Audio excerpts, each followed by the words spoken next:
Olá a todos, nesta videoaula nós iremos conversar com vocês a respeito dos fatores que afetam a erosão hídrica do solo. Nós temos aí os fatores referentes à chuva, ao relevo, ao próprio solo, às culturas que são empregadas no sistema de produção e o manejo que se dá no solo com a finalidade de fazê-lo produzir.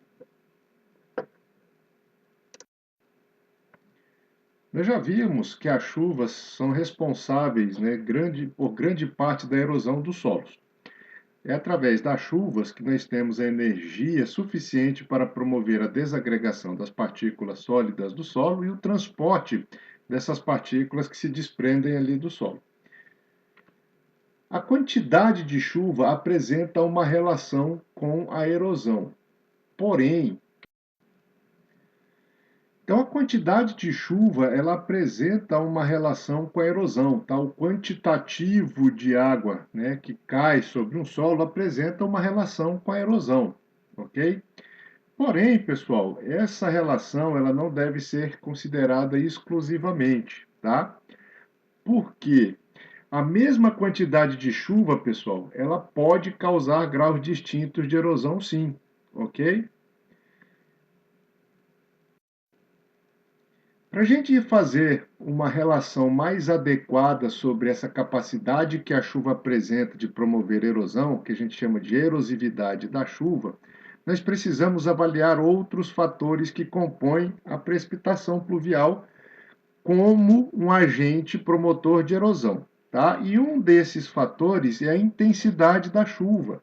A intensidade da chuva, ela relaciona um volume de chuva e um determinado tempo, ok? Então, a intensidade da chuva, ela se relaciona melhor com a erosão do que somente a quantidade de água. E nós vamos ver também que são essa característica que a chuva apresenta de promover a erosão, ela também resulta de outros fatores e não somente da intensidade. Por exemplo, eu tenho duas situações, a situação A e a situação B. Na primeira, nós temos uma chuva de 30 milímetros que acontece em 80 minutos. Então, nessa precipitação, nós temos 30 litros de água caindo em 1 metro quadrado durante um período de 80 minutos. Na situação B, nós temos uma chuva de 30 milímetros, portanto, semelhante à da situação A, ou seja, a quantidade de água, né, que vem para a superfície do solo a partir da atmosfera é a mesma, 30 milímetros. Porém, na situação B, essa precipitação de 30 milímetros, ela tem um tempo de duração de 60 minutos. Eu tenho a mesma quantidade de água, né, na precipitação pluvial aí, porém, na segunda situação, essa quantidade, esse mesmo volume de água, ele cai num tempo menor no solo em relação à situação A. Esta situação é a situação de uma chuva de maior intensidade em relação à situação A. Como é que a gente determina a intensidade da chuva? A intensidade da chuva expressa em milímetros de chuva por hora de tempo, ela é igual ao volume da chuva em milímetros vezes 60 minutos dividido pelo tempo da chuva em minutos. Por exemplo, a intensidade da chuva na situação A vai ser igual a 30 milímetros vezes 60 minutos dividido por 80 minutos. A intensidade desta chuva é de 22,5 milímetros de chuva por hora, ok? Então, na situação B, perdão, na situação A, nós temos 22,5 milímetros de intensidade de chuva, e na situação B, repetindo a mesma operação, nós temos 30 milímetros de chuva por hora. Por isso que esta situação B apresenta um maior potencial de causar a erosão em relação à situação A. É a mesma quantidade de água, porém, essa quantidade de água ela chove num tempo menor em relação à situação A. A chuva ou a intensidade, né, da chuva na situação B é maior do que na situação A.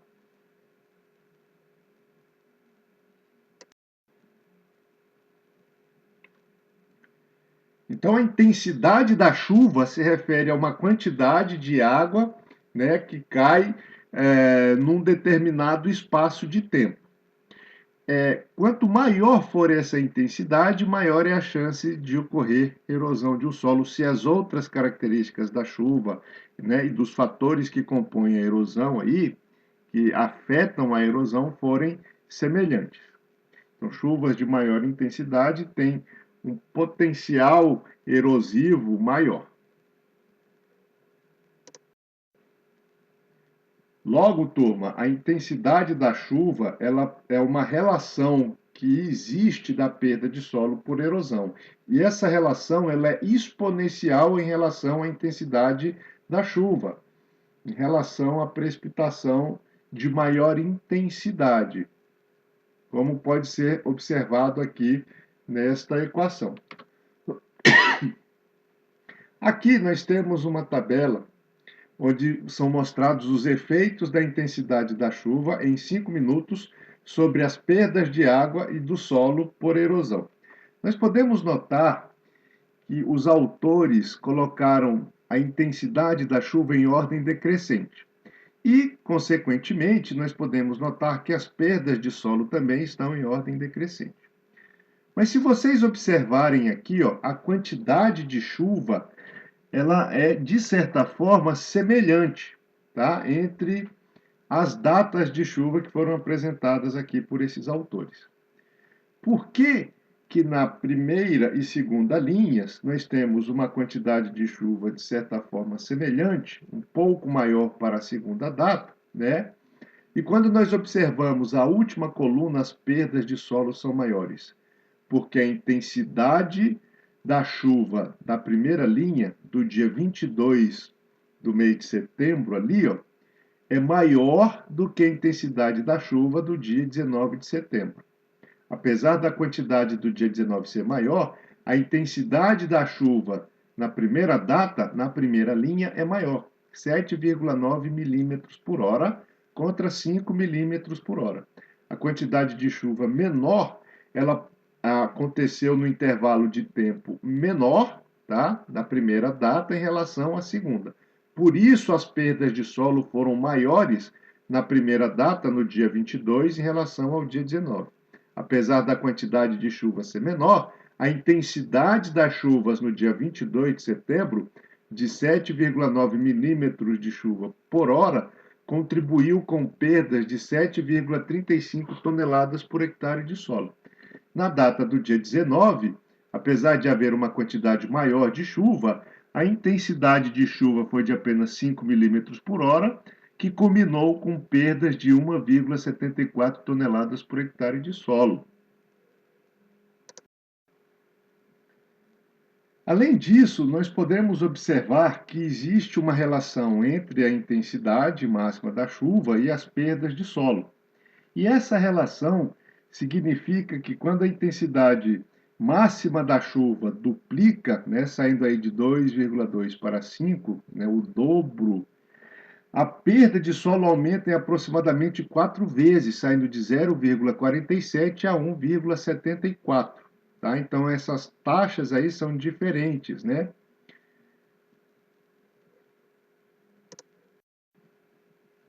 Então, a erosão, quando a gente relaciona ela com a precipitação, com a chuva, nós podemos observar que a quantidade interfere na erosão do solo, a duração da chuva interfere na erosão do solo. Esses dois fatores aí, a quantidade de chuva e duração de chuva, compõem a intensidade da chuva. E a frequência também, pessoal. A frequência é o intervalo de tempo entre dois eventos sucessivos de chuva, tá? Quando esse intervalo de tempo é curto, as chuvas acontecem com mais frequência. Quando esse intervalo de tempo é mais largo, as chuvas acontecem com menos frequência. Então, a frequência é de quanto em quanto tempo um dado evento de chuva se repete. Lembrando que se esse intervalo de chuva for curto, for pequena, e o solo estiver úmido, o risco de erosão é maior do que o intervalo de chuva maior, tá? Uma frequência de chuva maior. Então, se esses intervalos forem curtos também, ok? Mesmo em chuvas de baixa intensidade, podem causar erosão ainda. Isso, inclusive, pode ser mais severo do que chuvas de maior intensidade que acontecem com intervalo de tempo bastante comprido, tá? Então, não é só a intensidade da chuva que se relaciona aí com a erosão. Uma chuva bastante frequente, com uma pequena intensidade, ela pode causar tantos prejuízos quanto uma chuva de elevada intensidade, mas porém que apresenta uma frequência pequena, tá? Que não se repete com frequência. E os totais anuais de precipitação interferem na erosão do solo? Então a gente sabe, né, quem trabalha aí na engenharia, mexe com irrigação, se atenta muito para esse fato. Quem trabalha com produção animal, produção vegetal, né, que estuda a sazonalidade de produção, se atenta muito para essas observações, né? O total de precipitação, quanto chove por ano aí. O total, no geral, pessoal, tá? Considerando o volume todo do ano de chuva, não interfere na erosão do solo. Mas a gente vai mostrar uns resultados para vocês lá na frente, indicando que nos locais de maior precipitação, as chances de erosão são maiores do que naqueles de menor precipitação, ok? É importante a gente considerar que né, revendo aqueles conceitos de erosão, de solo descoberto, de impacto da gota da chuva, logicamente que no início das estações de crescimento, quando o solo está descoberto, né, em função da operação das máquinas em sistema de preparo convencional do solo, e onde as chuvas de maior intensidade começam a acontecer, iniciam ali as chuvas de maior intensidade, as perdas por erosão hídrica ali são bastante expressivas, né? Mas isso acontece, de certa forma, em todas as regiões do hemisfério sul. Há apenas algum deslocamento desse início e final de chuvas aí, né? Mas o total anual em si, sozinho, pessoal, ele não reflete aí, né, as condições de erosão do solo. Não tem uma relação, né, exclusiva dos totais anuais de precipitação com a erosão do solo. Okay? Logicamente que essas regiões de maior intensidade, de maior precipitação pluvial, apresentam um potencial maior de promover a erosão, em função de frequência de chuva, de intensidade de chuva, né? Então, a erosividade da chuva deve considerar um conjunto de fatores e nunca um deles isolados.